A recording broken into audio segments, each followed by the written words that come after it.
Every day, Sir Topham Hatt came to the station to catch his train. "Hello," he always said to Thomas. "Don't let the silly freight cars tease you. Remember, you have an important job as a special helper in the train yard."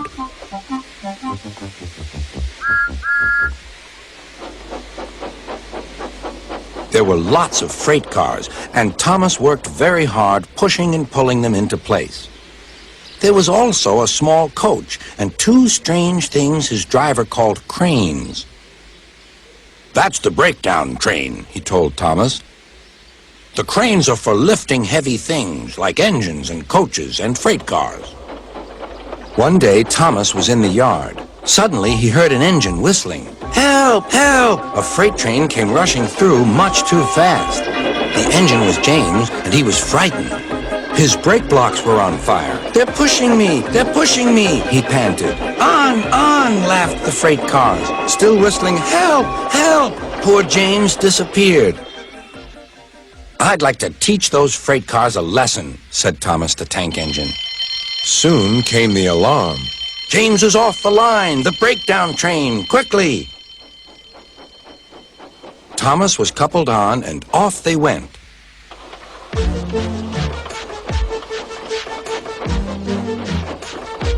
Thomas worked his hardest. "Hurry, hurry, hurry," he puffed.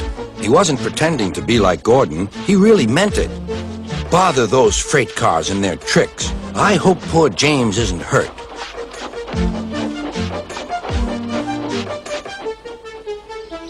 James's driver and firemen were feeling him all over to see if he was hurt.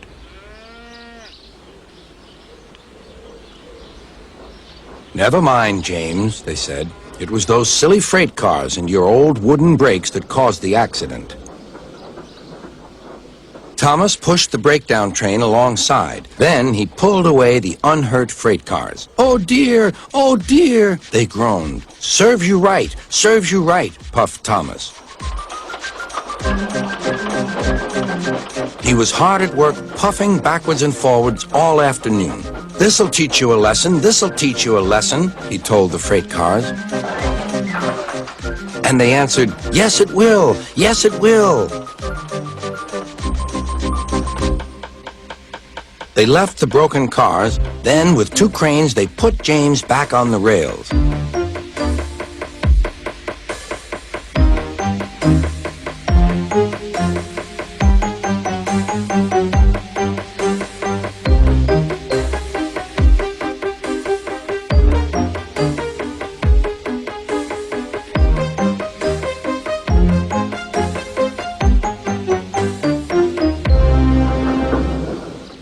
He tried to move, but he couldn't, so Thomas helped him back to the shed.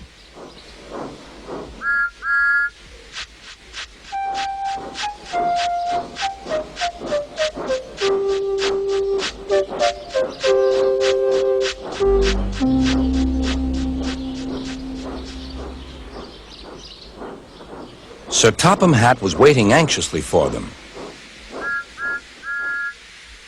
"Well, Thomas," he said, "I've heard all about it, and I'm very pleased with you. You're a really useful engine.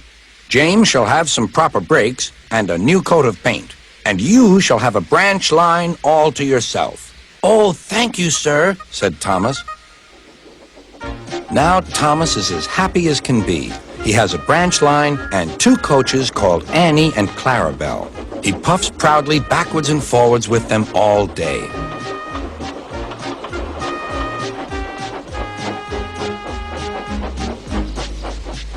He is never lonely. Edward and Henry stop quite often and tell him the news.